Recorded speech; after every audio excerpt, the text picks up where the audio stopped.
Normally in the beginning of the year, we all make certain goals and we have resolutions that we're looking to follow, and some of those might be to get back into shape and get lean. But we're here with someone today that's been doing this for probably over the past year or two, trying to get in the optimal shape. And we're going to discuss what he's done, how he's done it, and how it might help you follow the same plan. So keep watching.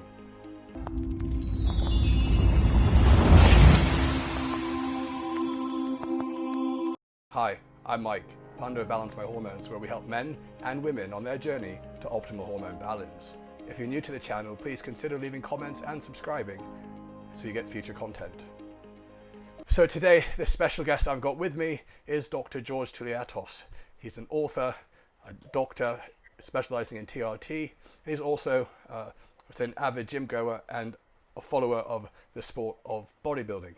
Dr. George, like we all do, has been through different phases in body shaping, and one of those has now been to lose body fat and try to get into a very lean but yet muscly state, and using a combination of the TRT and other vitamins and supplements. And we're going to share with you what he's done, how he stayed focused, and kind of what the key to his success has been. So hi, Dr. George, how are you today? Hello, Michael, glad to see you again. You made that comment to me, I think, at the last Arnold. You like, when you first met me, I was very lean and muscly, but then you said now you have added the leanness and the muscle. The way I looked back then, to me, was really impressive because you were leaner than me. But now, since last July, I'm dieting hard and I'm using the HRT regimen, So I've lost almost 8 to 9 kilograms since last July. Slowly, keeping the muscle. So now I'm around 200 pounds, 91 kilograms. When I visited the UK, I was, I think it was 93. So it goes very slowly in order to preserve the muscle, Sure. And actually, I want to analyze my anti-aging regimen, because it's not just about using the HRT, but a plethora of not just supplementation, but also preventive medication about the whole systems, and I want to explain. So, all right, well, I think first we should maybe mention that when I focusing on leanness, I mean, one could argue that when you're younger, you're at some of your leanness that you normally are. You can eat whatever you want normally for a while, and you can still stay very lean and muscly. I wouldn't say I was blessed with a very fast metabolism like an ectomorph. I guess it was easy for me to earn muscle, but my metabolism was not that fast. So I guess I was endomesomorph, perhaps. It's mixed type. So I have to do cardio on a daily basis, sometimes perhaps 2 sessions of a cardio, half an hour, and low carbs, of course, and low calories in order to shed the fat. So there are other people blessed that don't do cardio and they eat carbs and they'll stay lean, but it's not with me. But like this. The purpose or the focus of you wanting to just kind of make this body modification, if you will, was for anti-aging? Yeah, what was the reason? Not only, yes, of course, to promote my philosophy, but I had a proposal from a photographer of muscular development who's in California, Per Bernal, who had this project with me. Okay. And after that, hopefully, I will have an editorial in the magazine. But in the back of my head, I see, what the heck? Perhaps I'm equal with the best shape of my life 8 years ago when I was 40, now I'm 48. And I say, why not to try to do a healthy approach and do the masters? Yeah, okay. But no abuse of drugs and healthy labs. So this is the way I want to approach this time. No abuse and no mistakes, and I want to follow the philosophy of anti-aging and looking healthy in and out, Okay, yeah. I think when I was younger, I may have gone too big, and that didn't necessarily look healthy. And it's only when you shed the body fat, normally you've got this healthier image. So lots of young men will sometimes mistake looking at someone who's very lean and muscly, but just assume that if they add more bulk, they're going to be healthier and maintain that look, where in reality... As we age, we need to carry less body weight, and also muscle, because small dogs live longer. If you carry a lot of muscle, this strains the heart, because it has to pump blood to a lot of, many the needs, the needs of the blood flow into all this struggle that the heart does. So you need to have lower body weight and better cardiorespiratory capacity, and condition. You need to balance cardio with weights. Of course, resistance training is important for diabetes, for osteopenia, and for metabolic syndrome, but also cardio is vital for the heart, for the lungs, and also, of course, for diabetes and metabolic syndrome. And now is the implementation of hormone replacement therapy with supplements and some medications that keep you healthy. According to my mentor, Massimo Spatini, according to Dr. Thierry Hertog, that support all this stuff, For everyone that's watching, Massimo Spatini is a bodybuilding doctor as well, right? He's competed, he's an Italian, so he's quite impressive even in his 60s. Is he in his 60s now? Yes, he's phenomenal, So someone to look up to from kind of a physical fitness type of appearance, which is important, not to obviously body shame those who don't reach that. Everyone's trying to reach a certain level, and we don't want to encourage people to have some body dysmorphia, but there is a sense of I think accomplishment when you set your mind to doing something like leaning, getting leaner, right? Yeah, usually the body dysmorphia comes with size. Sky's the limit, and more is not enough, So bodybuilders have this kind of psychotic idea that they're not big enough, even though they're big as a house, and they want more. But leaning out, is something aesthetic, and I guess as we approach our 50s, we need to be lean and not necessarily big, and we need to have good cardiorespiratory capacity. This is something really important. Do you find that there may be a point where one can go too far, in that if you get too lean in the face, you may look too gaunt? Yes, of course. Those wrinkles over here, perhaps they can make you look tired. Of course, losing the cheekbone, using the cheeks, with fat makes you look perhaps more, attractive and younger. But when all the fat is shed, and you have also perhaps lack of sleep or dehydration, then you look tired. Right. But generally, when you have the angles, and the jawline, it makes you look younger. I looked my pictures 1 year ago, and I look older because I was, more round my face, Okay. It's phenomenal the progress that you made, and it looks like a short time. It looks like you were very focused. I remember at the Arnold, you were very cautious with what you're eating. You avoided alcohol. You were having salad. The calorie, also it's all about the calories and the carbs. The protein is always high. The fiber is high. The meals are a lot. There are plenty. But diet is not funny, because when you finish your meal, you need to be a little bit hungry. Okay. Not to be in a fat state, you don't need to feel satiety. This is all about. You need to be a little bit of hungry, So there's a little bit of a sacrifice that has to go into this. If you want to have this end result, you've got to sacrifice a little bit, but make it part of your lifestyle. Because you're going to lose the muscle. And this is the thing here, to preserve the muscle tissue, to keep the BMR high. And of course, it's all about muscles, that they shape the body. Actually, in 7 months, I lost almost 9 kilograms. It's not a lot, It's perhaps less than half a kilogram,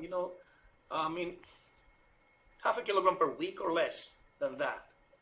But I keep it steady, So what's the plan going on from here then? Will you continue with that? Does that now become part of your lifestyle? Well, it's the body fat. Now I'm around 7%, and I tested with a caliber of 7 spots, and I hold a little bit in my love handles, back in my midsection.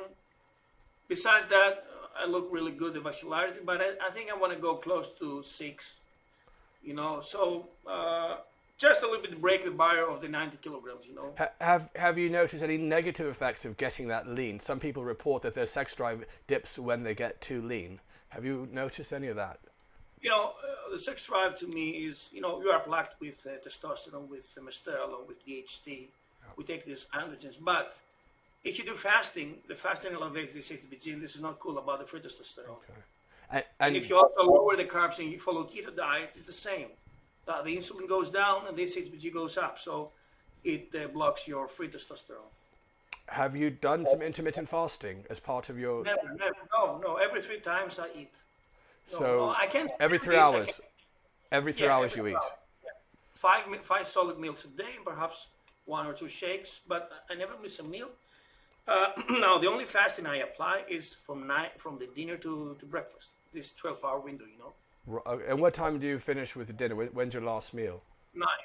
9 in the evening. So no snacks, no fruit after dinner. No, no, no, no, no, no, no. Besides the stomach, closes a little bit, shrinks, So I have this window of 12 hours, and then my breakfast does not have a lot of carbs like it used to. Okay, so let's rewind that. Then. Let's start with what do you eat in an average day? So standard, So breakfast. What do you do for breakfast? Yeah,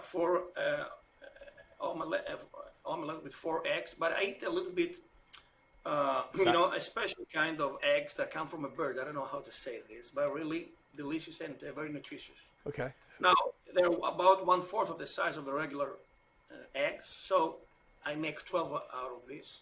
So around 4 eggs. Now, I put inside 4 slices of turkey. Okay. 1 slice of low-fat cheese, 10%.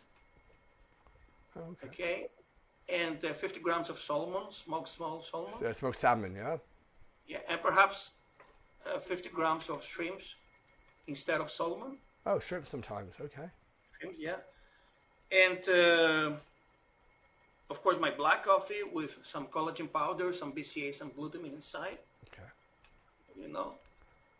And occasionally now, if I hit the legs, I eat a little bit of berries, pomegranate, some some blueberries, blackberries, a little bit just. Do you have any porridge or oatmeal with your breakfast? Oatmeal. The alternative breakfast is having an oatmeal, But not together with the eggs. not together. No. Okay. So you don't have a dairy intolerance or a gluten intolerance or you? No, I don't eat every day the 2% Okay. Greek yogurt, but I take it in order for the lactobacillus, for the good bacteria, for the intestinal flora, probiotics. So all right, then do you kind of repeat those the second and third and fourth meals? Are they more or less the same?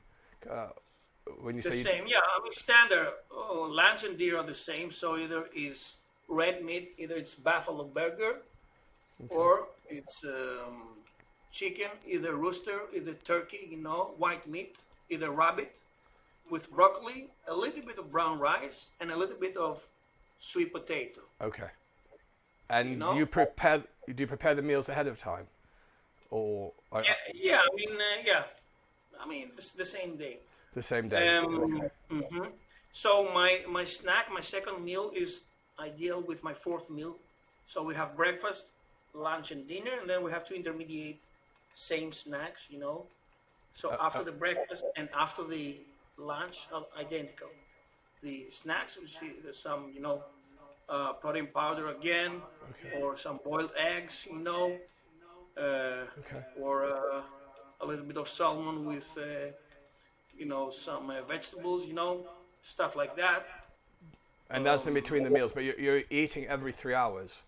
Yes, and Either a also snack or hold on a second. You're eating every 3 hours, either a snack or a meal.